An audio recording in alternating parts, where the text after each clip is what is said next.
जय हिंद। हमने पिछले क्लास में तुम सबको पौधे में श्वसन के बारे में बताया था। आज हम मछली में श्वसन के बारे में देखेंगे, है ना। देखो, ये मछली का जो होता है गलफरा, गिल्स,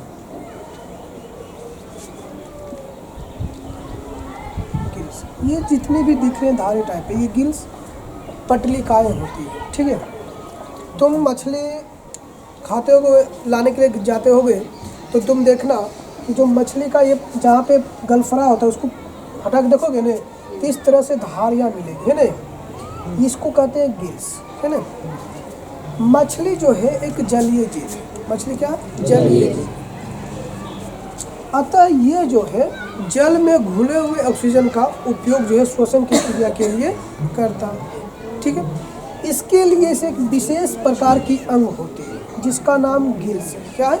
गिल्स। हिंदी में इसे कलोम कहते हैं। क्या कहते हैं? कलोम। और तुम सबको बताए थे कि जो जलीय जीव होते हैं उसमें श्वसन की क्रिया किसके माध्यम से होती है? गिल्स, कलोम के माध्यम से होती है। मछली में जो गिल्स होते हैं वो दो समूहों में बटा होता है। कितने समूह में? दो समूह। एक जो होता है वह सिर के पार्श्व भाग के आँख के ठीक पीछे स्थित होते हैं, है। ये गिल्स जो होते हैं वह एक चपटी थैली में स्थित होता है जिसे हम गिल कोष्ठ कहते हैं। क्या कहते हैं? गिल्स कोष्ठ कहते हैं। क्या कहते हैं? गिल्स कोष्ठ। ये गिल्स कोष्ठ जो होता है वह आहार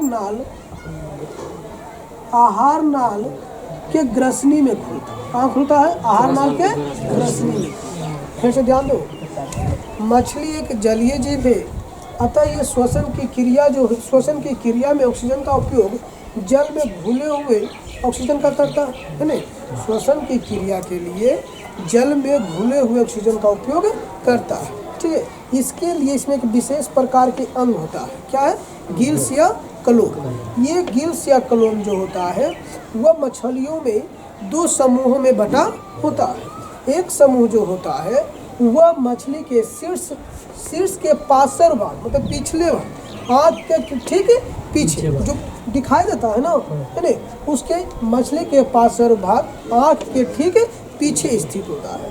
यह जो होता है यह एक चपटी थैली में स्थित होता है जिसे हम गिल्स कोष्ठ कहते हैं। क्या कहते हैं? गिल्स कोष्ठ कहते हैं। ये गिल्स कोष्ठ जो होता है वह आहार नाल के ग्रसनी में खुलता है तथा गिल्स का दूसरा भाग जो होता है वह मछली के ये जो फाटता है दिखता है, ये बाहर की ओर खुलता है। किसी को कोई दिक्कत है?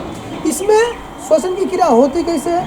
तो जलधारा जो होता है, जलधारा मुख के माध्यम से आहार गिल कोष्ठ तक पहुंचता है। गिल कोष्ठ से कहाँ चल जाता है? आहार। गिल कोष्ठ में जो होता है गिल्स क्या करता है, वह पोषक तत्व को अवशोषित कर लेता है। पोषक तत्व को क्या कर लेता है? अवशोषित कर लेता है। और कार्बन डाइऑक्साइड जो होता है वह जल में घुलकर इस गिल्स के माध्यम से बाहर निकल जाता है।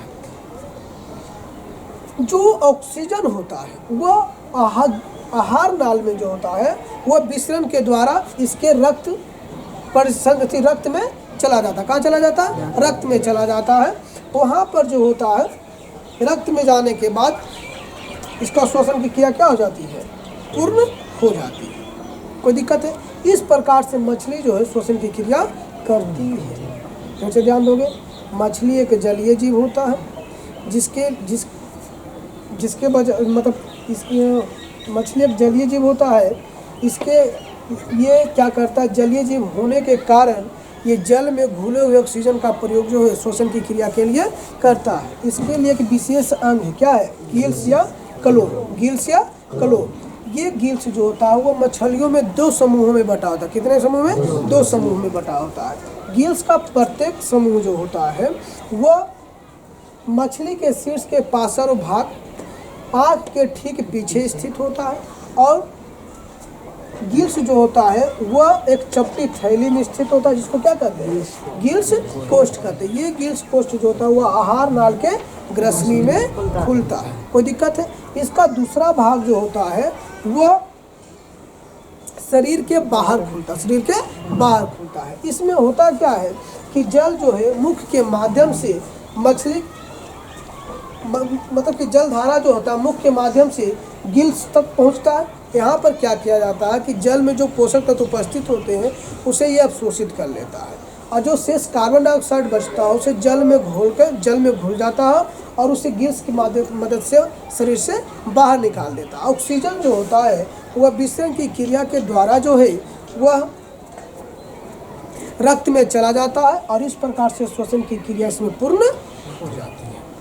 कोई दिक्कत है किसी को?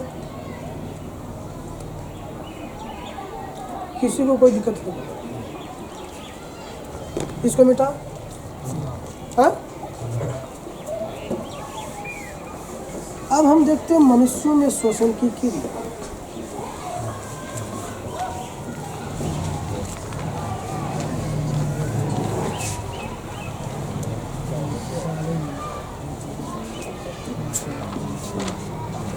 मनुष्य में श्वसन की क्रिया।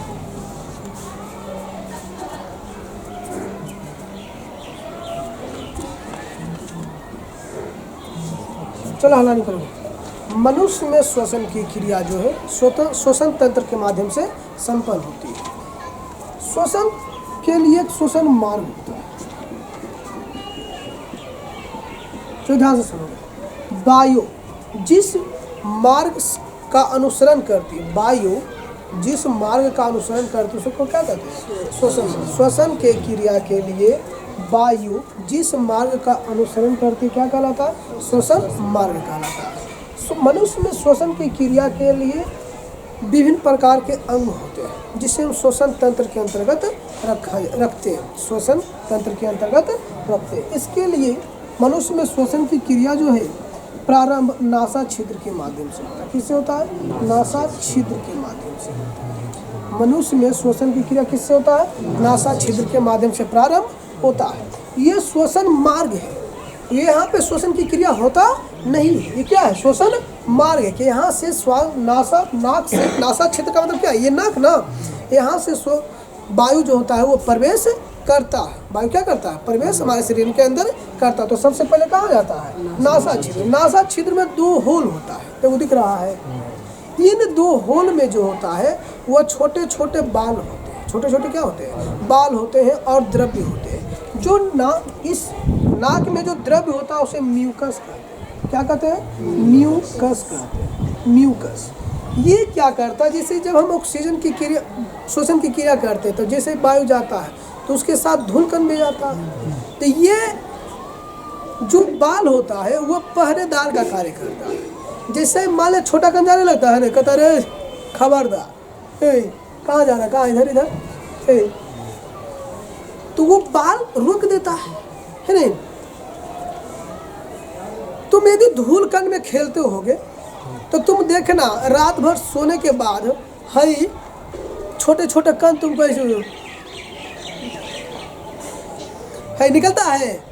वो वही जो बाल होता है ना नाक में, नासा छिद्र में, वही छोटा छोटा बाल वो उसको रोकता, कहता खबरदार अंदर नहीं जा सकता, तुम्हारा कोई अलाव नहीं है।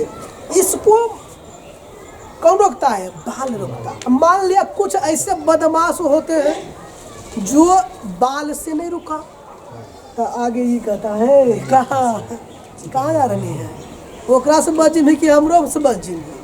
ये म्यूकस अपने अंदर उसको चिपका लेता है। और तुमको ज़्यादातर धूल कण में देखो या फिर 1 सप्ताह के बाद देखोगे सुबह सुबह उठ के कर रहा ढेर में नकटी निकला है नहीं कहता है। ये नासा छिद्र में जब वायु प्रवेश करता है कोई दिक्कत है? नासा छिद्र में जैसे ही जब प्रवेश करता है वायु तब आता है नासा कपाट। नासा कपाट इसके अंदर इसको यहाँ पे जोर से मारोगे तो बेहोश हो जाता है। ये नासा कपाट यहाँ पे इसलिए जोर से चोट लगेगा, ठीक है? नासा कपाट ये यहाँ पे प्रवेश करता है। यहाँ पे प्रवेश करने के बाद जाता है ग्रसनी में। कहाँ जाता है? ग्रसनी में। ग्रसनी जो होता है यहाँ पे, यहीं पे देखो क्या होता है। ग्रसनी जो होता है यहाँ पे भोजन, जैसे खाना खाते हैं तो ये भोजन भी जाता है तो ग्रसनी से होते हुए जाता है, और जब हम सांस लेते हैं तो वायु भी ग्रसनी से होते हुए जाता है। उसके बाद यहाँ से ग्रसनी से जाता है। ग्रसनी के बाद आता है ट्रैकिया, या इसको श्वास नली का क्या कहते हैं, श्वास नली। यहाँ तक किसी को कोई दिक्कत है? याद सुनो, नासा छिद्र, मनुष्य में श्वसन की क्रिया का प्रारंभ किससे होता है? नासा छिद्र के माध्यम से। यहाँ पर 2 होल होते हैं, है ना, 2 होल होते हैं। इन छिद्र में जो होता है वह छोटे छोटे महीन महीन बाल होते हैं और कुछ द्रव्य होते हैं। तो द्रव्य को क्या कहते हैं? म्यूकस। द्रव्य होते हैं, म्यूकस कहते हैं। ये क्या करते हैं, जब हम श्वसन की क्रिया करते हैं तो छोटे छोटे कण जो होते हैं, मान लिया घुसने लगता है हमारे नाक में, है तो घुसने लगता है। तुम जाओगे बढ़िया बढ़िया होटल में तो दरबारी रहता कि नहीं रहता है, मान लिया भिखारी गया तो तो हमारे शरीर के जो हानिकारक पहुंचाने वाले धूल कण या जीवाणु होते हैं वो उसको वो बलिया कहता है, छोटका छोटका महीन का बलिया, रे खबरदार अंदर नहीं जा सकता है तो, है ना, वही रोक लेता है ना। अब मान लिया जो बच उच के छिप उप के निकल गया इधर उधर, है ना, तो ये इस किसको म्यूकस कहता है। तो है कि कहाँ रहो है, अब हम चिपक जा, है ना। ये देखोगे तुम ऐसे करोगे, आज घुराओगे तो देखोगे द्रव्य निकलेगा। इसमें हंसने वाली क्या बात है? नहीं रहता द्रव्य, इसमें घुसाओगे ना, उंगली मान लिया होता है, देखो चिपचिपा टाइप पे द्रव्य होता है, होता है, यही म्यूकस होता है। क्या होता है? म्यूकस। उसके बाद जो वायु होता है नासा कपाट में जाता है। किसमें जाता है? नासा कपाट। नासा कपाट के बाद कहाँ जाता है? ग्रसनी। और ग्रसनी के बाद श्वास में, जिसको ट्रैकिया कहते हैं। अब आगे ध्यान दोगे, चित्र इसका बनाते हैं। यहाँ तक किसी को कोई दिक्कत है? बेटा हम ट्रैकिया का देखो, श्वसन मार्ग जो था, श्वसन मार्ग हम बताएं, वायु जिस मार्ग का अनुसरण करता क्या कहलाता है? श्वसन मार्ग कहलाता। उसके लिए क्या पहला? नासा छिद्र, नासा कपाट, ग्रसनी, ये है। इसके आगे ये उसके पहले थोड़ा सा श्वास लेने के पहले एक स्वर यंत्र होता है, ठीक है। तो इसका कोई 10वां पढ़ने का मतलब उतना भी अच्छी नहीं है, लेकिन इससे होकर जाता है। तो आपके बोलेगा तो नहीं बुलाएगा, नहीं बुलाता है। ये स्वर यंत्र होता है। क्या होता है? स्वर, इससे भी होकर गुजरता है। उसके बाद आता है ट्रैकिया। उसके बाद क्या होता है? ट्रैकिया।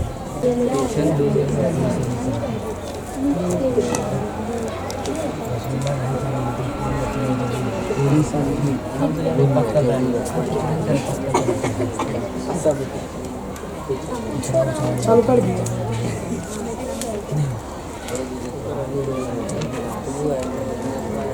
चलो बोर्ड पे ध्यान दो। मनुष्य में श्वसन मार्ग हम तुमको बताए कि वायु जिस मार्ग का अनुसरण करता है क्या कहलाता है? श्वसन मार्ग के लिए कई अंग होते हैं, जैसे नासा छिद्र, है ना। पहला अंग क्या है? नासा छिद्र। नासा छिद्र हम तुमको पता है, यहाँ से वायु प्रवेश करता है। वायु क्या करता है? हमारे शरीर में प्रवेश करता है। ये यहाँ पे 2 होल होते हैं, इन 2 होलों में छोटे छोटे बाल होते हैं और द्रव्य भरे होते हैं। द्रव्य को क्या कहते हैं? म्यूकस। द्रव्य को क्या कहते हैं? म्यूकस। द्रव्य को क्या कहते हैं? म्यूकस। ये द्रव्य छोटे छोटे बाल, छोटे छोटे कण एवं और जीवाणुओं को रोकने का कार्य करता है। उसके बाद वायु जो आता है नासा कपाट। कहाँ आता है? नासा कपाट। नासा कपाट ये वाला पार्ट है ना, ये यहाँ पे बहुत जोर से चोट लगेगी। यदि कोई मारेगा नहीं, जोर से यदि मार दिया यहाँ पे तब बेहोश हो जाएगा, है ना। ये यहाँ बहुत ही जोर से चोट लगता है। ये नासा कपाट। यहाँ के बाद ये आता है ग्रसनी। ग्रसनी में आता है, यहाँ से जो है भोजन भी यहाँ से जाता है और वायु भी यहाँ से जाता है। ग्रसनी जहाँ पर जो है मेल होता है, श्वसन अंग का मतलब कि वायु भी ग्रसनी से जाता है और भोजन भी ग्रसनी से जाता है। इसके बाद ये वाला पार्ट, ये जो है ना, ये इसको कहते हैं श्वास नली। क्या कहते हैं? श्वास नली या ट्रैकिया कहते हैं। क्या कहते हैं? ट्रैकिया। और इसी से श्वास नली से ही या ट्रैकिया से ही कीट क्या करते हैं? श्वसन की क्रिया करते हैं। ये ट्रैकिया में देखो एक सी शेप का आकार है नहीं, इसको काइटेलिज कहते हैं। क्या कहते हैं? काइटेलिज।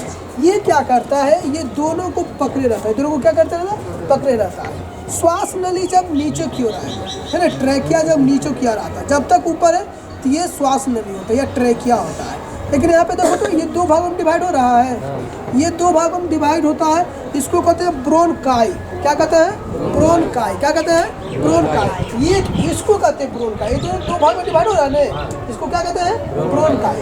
ये ब्रोनकाई जो है आगे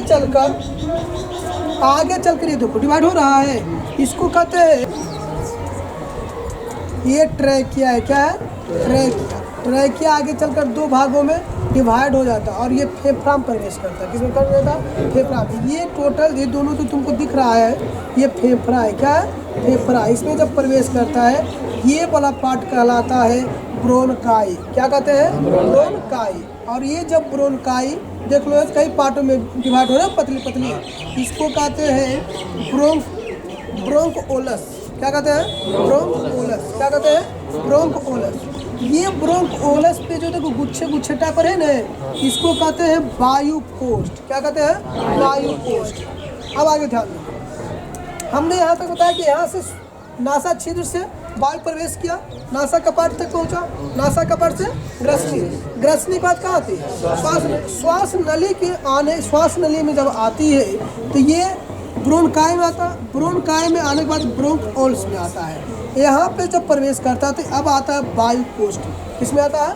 वायु कोष्ठ में। वायु कोष्ठ में जब आता है तो यहाँ पर जो जैसे ही ऑक्सीजन आता है तो यहाँ पर रहता है बैठल हीलियम, सॉरी हीलियम नहीं, हीमोग्लोबिन। हीमोग्लोबिन और रहता है बेटा हीमोग्लोबिन। जैसे ही आता है ऑक्सीजन उसको तुरंत एक्सेप्ट करता है, तुरंत ले लेता है। ठीक है, और लेके और तुरंत ये रक्त को देता है। किसको देता है? रक्त। रक्त में प्रवेश करने के बाद ये सारी कोशिकाओं में डिवाइड कर देता है। हीमोग्लोबिन का आधा ले, आधा तो ले ले, सब में डिस्ट्रीब्यूट कर देता है। ऑक्सीजन को सब में क्या कर देता है? डिस्ट्रीब्यूट कर देता है। और डिस्ट्रीब्यूट करने के बाद जितने भी कार्बन डाइऑक्साइड होते हैं वो सगरों से समेट के अब वायु कोशिका को देता है। वायु कोशिका ब्रोंकोलस को देता है, ब्रोंकोलस ब्रोंकाई को देता है। ये श्वास नली के माध्यम से नासा छिद्र से होते हुए शरीर से बाहर निकल जाता है। यहाँ पे हीमोग्लोबिन हमेशा बैठे रहता है और देखते रहता है कस में सस लिया अरे ले ले ले ले ले ले अरे लिया, और तुरंत यहाँ पे आता है, तुरंत हीमोग्लोबिन जो होता है वो लेता है और तुरंत ऑक्सीजन को जो है वो सब में डिस्ट्रीब्यूट कर देता है। ठीक है, हीमोग्लोबिन की वजह से ही रक्त क्या होता है? लाल होता है। हीमोग्लोबिन की वजह से क्या होता है? रक्त लाल होता है। हीमोग्लोबिन जो है ऑक्सीजन का परिवहन करता है। किसका परिवहन करता है? ऑक्सीजन का। हीमोग्लोबिन किसका परिवहन करता है? ऑक्सीजन का। लेकिन हीमोग्लोबिन में एक बात है, बड़ा खतरा प्रवृत्ति का इसमें। इसको CO से कार्बन मोनोऑक्साइड से बड़ा लगाव है ना, जब तक ऑक्सीजन का परिवहन करता है, लेकिन जैसे आएगा ना कार्बन मोनोऑक्साइड इसको छोड़ लेता है, इसको जो लेके चल देता है। ठीक है, समझ में आ रहा है? ये करता है परिवहन किसका? ऑक्सीजन का। लेकिन इससे इसको लगाव किससे है? सबसे ज्यादा कार्बन मोनोऑक्साइड का। ये कहता नहीं है कि प्रेम के पथ पर पहला छेद तभी हो जाता है जब गर्लफ्रेंड जो होती है, गर्लफ्रेंड अपनी सबसे सुंदर सुथर सहेली से मिलवा देती है। तो गर्लफ्रेंड छोड़ कर उसके सहेली को लेकर अब पूछा है में हीमोग्लोबिन में यही बात है। ऑक्सीजन का परिवहन तो करता है। मान लिया ऑक्सीजन के साथ साथ कार्बन मोनोऑक्साइड आया ने तो कहता तू के है साइड है रे, कार्बन मोनोऑक्साइड को लेकर सगरों शरीर में चल देता है। ठीक है, और कार्बन मोनोऑक्साइड जब हमारे शरीर में प्रवेश करेगा तो ज़्यादा मात्रा में जब होगा तो मनुष्य की क्या होती है? मृत्यु भी हो जाती है। तो कभी भी देखते हो लोग क्या करता है, ठंडिया के दिनों में जो है घरों में धुआं करके, और धुआं में जो है ज़्यादा मात्रा में कार्बन मोनोऑक्साइड होता है, कोयला जो जलाता है ना ये सब में, ठीक है। तो कार्बन ऑक्सीजन का परिवहन करता है, लेकिन इसको लगाव किससे होता है ज़्यादा? कार्बन मोनोऑक्साइड से। ये इसको छोड़कर हाई के साथ चल जाता है, कार्बन मोनोऑक्साइड के साथ चला जाता है ना। इसलिए गर्लफ्रेंड को कभी भी अपन सुथर सहेली से नहीं मिलाना चाहिए, ठीक है। नहीं तो हाउ छोड़ेगा अगर सहेली एक साथ लेकर छपरा फूचर करे, हाई ऑक्सीजन को छोड़ देता है, कदा साइड तो क्या है ना, कार्बन मोनोऑक्साइड के साथ लेके पूरे शरीर में घूम जाता है। कोई दिक्कत है? अब ये देखो, यहाँ से ध्यान दोगे, ब्रोंकाइस, वायु कोष्ठ है ना, ये सारा जो है किसके अंतर्गत है? फेफड़ा के अंतर्गत। किसके अंतर्गत है? फेफड़ा का, है कि नहीं? है ना। फेफड़ा मनुष्य में एक जोड़ी होती है, एक जोड़ी मतलब दो गो है ना। इसका रंग गुलाबी होता है। इसका रंग कैसा होता है? गुलाबी होता है। और ये दोहरी झिल्ली से घिरा हुआ होता है, ये दोहरी झिल्ली से घिरा हुआ होता है। कोई दिक्कत है? यहाँ पे हमने तुमको बताया कि यहाँ से हेमोग्लोबिन जो होता है वह ऑक्सीजन को लेता है, ऑक्सीजन को ग्रहण करता है वायु कोष्ठ से, है ना। यहाँ से ऑक्सीजन लेने के बाद ये रक्त में प्रवाहित करता है, रक्त से होते हुए पूरे कोशिका को देता है ना। जैसे ही ऑक्सीजन को लेता है सबको क्या करता है? ले ले ले ले ऑक्सीजन ले है ना, डिस्ट्रीब्यूट कर देता है। हाई ताक पे रहता कि कब ऑक्सीजन आता है, जैसे सच लेता है, अरे आई लो रे ले है ना, हाल लेता है। और ये कार्बन डाइऑक्साइड को पूरा शरीर से समेट के हेमोग्लोबिन क्या करता है? वायु कोष्ठक को देता है, वायु कोष्ठक से नासा छिद्र हुए फिर क्या होता कर देते हैं, बाहर निकल जाता है ना। ये रक्त से कहाँ जाता है? कोशिका के पास चला जाता है। और ये ऑक्सीजन माइटोकॉन्ड्रिया के पास चला जाता है। कहाँ चला जाता है? माइटोकॉन्ड्रिया के पास चला जाता है। कोई दिक्कत है यहाँ तक किसी को? लेकिन इसमें सबसे बड़ी भूमिका जो है, वायु प्रवेश करता है ना, वायु प्रवेश करता है मानव शरीर में और फिर कार्बन डाइऑक्साइड निकलता भी है ना। तो इसमें सबसे बड़ी भूमिका डायफ्राम का होता है। किसका होता है? डायफ्राम का। डायफ्राम जो होता है वह मुलायम झिल्ली और पेशी का बना होता है। इसमें ऊपर नीचे फैलने की क्षमता होती है, इसमें ऊपर नीचे फैलने की क्षमता होती है, इसमें ऊपर नीचे फैलने की क्षमता होती है। चलो ध्यान दोगे, जब बोर्ड पे ध्यान दोगे, जब ये नीचे की डायफ्राम नीचे की ओर जब फैलता है ना, तो इसके आयतन में वृद्धि होता है। बचगुआ के आयतन में क्या होती है? वृद्धि होती है। तो वायु जो होता है नासा छिद्र से होते हुए ये वायु कोष्ठक तक आता है ना। और जब वायु कोष्ठक से ऑक्सीजन को ग्रहण कर लेता है हेमोग्लोबिन, लेके चला जाता है, पूरे रक्त में फैला देता है, कोशिका के पास दे देता है और कार्बन डाइऑक्साइड को लाता है। तब फेफड़ा में इतनी शक्ति नहीं होती कि कार्बन डाइऑक्साइड को बाहर ठेल सके। ये क्या करता है? डायफ्राम ऊपर की ओर संकुचित, ऊपर की ओर संकुचित होता है। और ये जैसे संकुचित होता है तब बच इसके आयतन में कमी होती है। इसके आयतन में क्या होती है? कमी होती है। और कार्बन डाइऑक्साइड जो होता है वह फेफड़ा से होते हुए, श्वास नली से होते हुए नासा छिद्र से क्या होता है? बाहर निकल जाता है। एक बात तुम ध्यान दिया होगा कि जैसे देखो, ये तो गर्भवती महिलाएं में जो होती है, जिससे मान लिया जो गर्भवती महिला होती है नहीं है, देखो जब उसका बच्चा जब बड़ा होता है तो इसमें इतने स्पेस नहीं होता कि ये फैल सके और सिकुड़ सके नहीं। तो इसका काम कौन करता है? ये तो फैलेगा नहीं, ये फैलेगा भी नहीं और सिकुड़ेगा। इसी के स्पेस नहीं रहने की वजह से होता है, आगे हल हो जाता है, आगे क्यों भर जाता है ना। इसमें स्पेस नहीं होने की वजह से जो होता है ये ना तो फैल पाता है और ना ही सिकुड़ पाता है। फलता क्या ये फेफड़े में इतनी शक्ति तो है नहीं कि ये कार्बन डाइऑक्साइड को बाहर फेंकेगा। तो ये काम डायफ्राम का काम पसलियाँ करती है। कौन करता है? पसलियाँ। डायफ्राम का काम कौन करेगा? पसलियाँ। गर्भवती महिला में ये डायफ्राम जो होता है काम नहीं कर पाता क्योंकि उसके पास स्पेस नहीं होता है। तो ये काम कौन करता है? पसलियाँ करता है। कौन करता है? पसलियाँ करता है। जो डायफ्राम कर रहा था ऊपर नीचे फैलने और सिकुड़ने का काम, अब वो काम कौन करेगा? गर्भवती महिलाओं में पसलियाँ करती है। है ना। और कभी कदार तुम देखता होगा ये है, ये जो है ना, मान लिया देखोगे कभी कोई ऊंचाई से गिरा और कहता मर जाता है, आंगू टूटता नहीं है लेकिन कहर के दम टूट दिया हुआ, दम तोड़ देता है। ऐसा कोई अंग ना टूटा और गिरने के बाद करके मरा, इसका मतलब डायफ्राम टूट गया।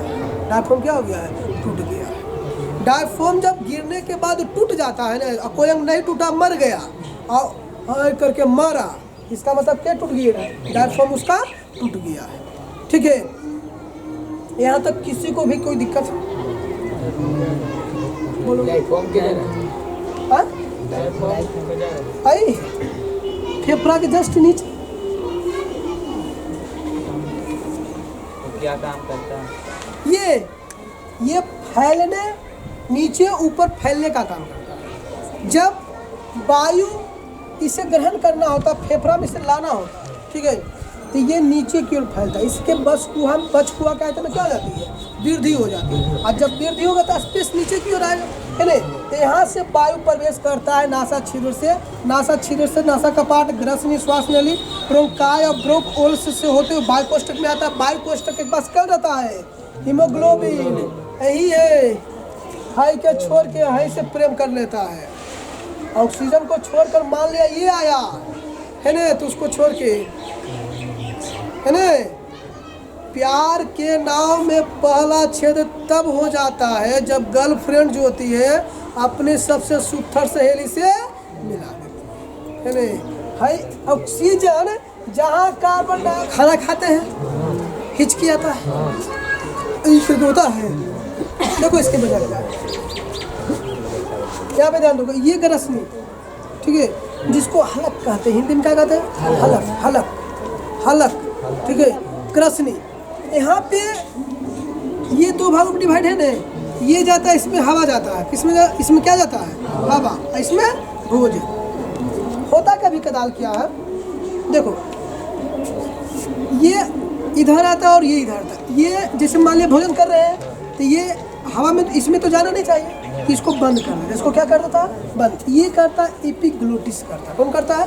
एपिग्लोटिस। यहाँ पे जो लगा है ना, इसको क्या करते हैं? एपिग्लोटिस। ये क्या कर देता है? मान लिया भोजन आ रहा है तो हवा वाला बंद कर देगा, हवा आ रहा है तो भोजन वाला बंद कर देता है। लेकिन क्या ये अपने से कंट्रोल होता होगा? कहता होगा कि भोजन आ रहा है, इधर हो गलियो, हवा आ रहा है, इधर हो गलियो, ऐसे अपने से तो नहीं होता होगा। इसको कंट्रोल करता है मस्तिष्क। कौन करता है? मस्तिष्क। कौन करता है कंट्रोल? मस्तिष्क। जैसे भोजन कर रहे हैं तो मस्तिष्क कहता है इसको, एपिग्लोटिस को, रे कहता हाँ मालिक भोजन जा रहा है, हाँ बंद कर दीजिए, इसको बंद कर दीजिए, ठीक है। अब जैसे भोजन चल गया तो माइंड कहता है हवा जा रहा है, ये बंद। लेकिन कभी कदार क्या होता जानते हो? खाना खा रहे हैं और किसी बारे में सोच रहे हैं, सोच रहे ये कहता है माइंड अरे बकलो लबा, अरे बताए नहीं तो कौची ला रहे हैं, हाँ बाकी भोजन, है ना। ये चक्कर में ये कंफ्यूज हो जाता है, ठीक है, जिसके वजह से भोजन इधर जाने के बजाय ये हवा वाला में प्रवेश कर लेता है। और हवा वाला में जैसे ही प्रवेश करता है ना तो ये फेफड़ा कहता है ये बकलो ला किधर आ रहे रे, इस सब भी कर देता फेफड़ा रे, इधर आ रहे, इधर आवे के तो रास्ता है रे, इधर घुस गए, देखिए तो, है ना। ये की करता है भोजन को जैसे इस सब मिल के हचका मारता है, ठेलेगा नहीं जोर से तो कहता आज जिंदगी फेफड़ा देखा, अरे जोर से मार, जोर से मार, जोर से मार, जोर से मार, जब तक ये यहाँ नहीं आता है तब तक मार दूंगा करते हैं। जब ऐसे आया अब इसको बंद करेगा, पनिया पिएगा तो भोजन में, फिर भोजन में चला जाता है, भोजन में चला जाता है ना। कभी कभी क्या होता क्या है कि देखते हो खाना भी खा रहे हैं अब बोल भी रहे हैं तो हवा और भोजन दोनों एक साथ जाता है। इस चक्कर में ये भी कंफ्यूज हो जाता है। एकाएक क्या होता है इसमें घुस जाता है, एकाएक जब घुसता है ना बस सरक जाता है, तो लखियो माहे भात बार बार, ठीक है। इसीलिए हिचकी आता है तो हमें याद करते हैं। ये झूठे बोलता को कोई हमको याद करता है, हम ही याद करते रहते हैं। हिचकी याद किस बात करते हैं ने सोच रहे हैं रे फल्ला मस्कल मिलल ये अच्छा लगा सुथर दिखल आ खाइयो रहलिए तकर माइंड, ये माइंड जो होता है सोचने लगता है। आई कहता है बकलोल बारे बताओ ना रे की तो की ला रहे रे बोले न रे आई कंफ्यूज हो जाता है, जिसके चक्कर में ये भोजन एयर वाला पाइप में प्रवेश कर जाता है तो ये फेफड़ा कहता है रे तू इधर आ गई रे, नो एंट्री में तो एंट्री कर नहीं रुक जाता, जोर से प्रेशर मार के इसको ठेलता है। यही वजह है कि जब हम ये हिचकी आता है, क्या आता है हिचकी आता है और इसको जब ठेल देता है बाहर की ओर, पानी पीते हैं फिर ये भोजन वाले रास्ते में चला जाता है। कोई दिक्कत है? कोई याद उद नहीं करता है, झूठू बोलता है। किसी को कोई दिक्कत है? कहानी है जो क्वेश्चन पूछे अल्लाह नहीं करो।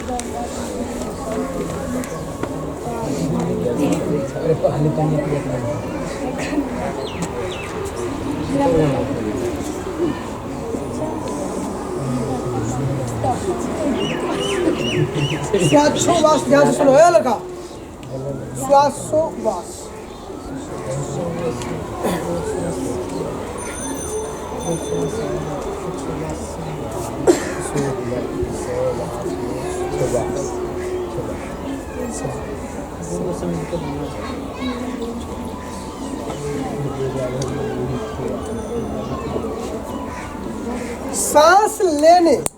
सांस लेने और छोड़ने की क्रिया श्वासोच्छ्वास कहलाता है। क्या कहलाता है? श्वासोच्छ्वास कहलाता है। कोई दिक्कत? सांस अंदर लेना और बाहर निकालने की क्रिया क्या कहलाता है? श्वासोच्छ्वास कहलाता है। कोई दिक्कत है? जब हम सांस अंदर लेते हैं तो उसे कहते हैं निश्वसन। क्या कहते हैं? निश्वसन। क्या कहते हैं? निश्वसन कहते हैं। जब हम वायु श्वसन मतलब ऑक्सीजन को अंदर, वायु को अंदर लेते हैं, ऑक्सीजन वायु को अंदर लेते हैं तो क्या क्रिया क्या कहलाता है? निश्वसन। निश्वसन के फलस्वरूप जो है नाइट्रोजन 78% जाता है। कितना प्रतिशत? ऑक्सीजन 21%। कितना प्रतिशत?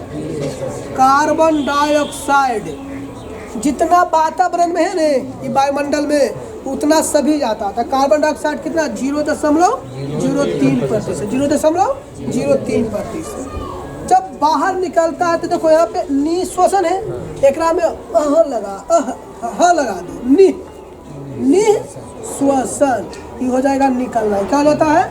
निकलना। क्या जाता है? कोई दिक्कत? किसी को दिक्कत है? मतलब ज़्यादा चली उतने जाएगा, ज़्यादा नहीं। अब ध्यान से देखो निकलता कितना है। नाइट्रोजन टोटल का टोटल निकल जाता है, 78 का 78% निकल जाता है। ठीक है। ऑक्सीजन 17% निकलता है। कितना प्रतिशत? 17%। अब ध्यान से देखोगे इसको बहुत अच्छी तरह से देखो, 21% गया था ने, इसमें से 17% निकला था। कितना प्रतिशत कार्बन डाइऑक्साइड निकलेगा? 4%। कितना प्रतिशत निकलता है कार्बन डाइऑक्साइड? 4%। श्वासोच्छ्वास समझ गया? सांस लेने और छोड़ने की सम्मिलित रूप को ही क्या कहते हैं? श्वासोच्छ्वास कहते हैं। ये दो प्रकार के कर सकते हो, निश्वसन और निश्वसन। निश्वसन और निश्वसन। तो सांस अंदर लेने की क्रिया निश्वसन। निश्वसन। नाइट्रोजन 78% ग्रहण होता है, ऑक्सीजन 21%, कार्बन डाइऑक्साइड 0.03%। निश्वसन मतलब हम वायु को क्या कर रहे हैं? बाहर निकाल रहे हैं। इसमें नाइट्रोजन कितना प्रतिशत? टोटल का टोटल निकल जाता है शरीर से, है ना? ऑक्सीजन कितना निकलता है? 17। Carbon dioxide 4%। कोई दिक्कत है किसी को? श्वासोच्छ्वास समझ गया? किसी को भी? यहीं तक रहने दो, फिर अगले क्लास में अगला टॉपिक।